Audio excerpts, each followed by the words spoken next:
再来看台南天9日疫情的滚价，已经有将近8000个病例。有一个住伫安南区的重症病人，病情恶化，伫家护病房插管治疗。伊的先生是讲因徛家附近拢无整理，拖病房4个生拖，嘛批评主管机关互相杀责任。安南区的公所是表示讲，提示社区管委会的管区，区公所已经有要求社区得要限期改善。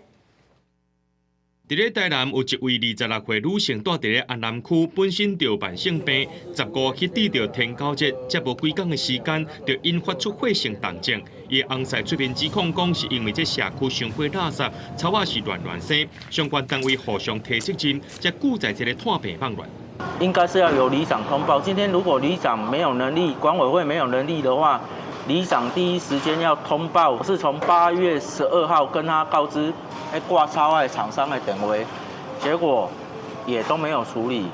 翁婿也指控讲，住户有甲管委会反映过落解，讲爱靠草也的整理环境，却因为工程发包超过10班，管委会受到社区规约限制，无被处理。通报里长黄伫天9日说讲爱厘清这款范围，社区变做是防疫空棚，说拢无度解决。 预算超过10万块，管委会要召开区分所有权人会议，它有一个法定门槛，出席人数才能够表决。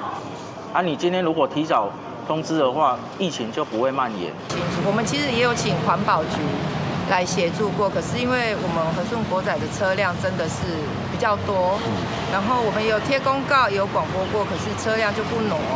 那环保局想要协助也 无从协助只是我们还是希望回归到那种社区管理的社区管理的概念。不过，安南区公所表示，经过调查，当地所有权属社区管委会，区公所也发公文予社区限因限期改善，若准无者会开罚。可以使用空地空屋管理自治条例，针对它限期改善。 除了这部分，附近社区的中卫区也互指控讲，是这旧在拖病房乱生乱拖的凶手之一。不过20已经有请人去整理啊。台南市天9节确诊人数达到8000例，疫情真严重。相关单位认为这是非常时期，希望民众大家做伙来配合防疫。记者综合报道。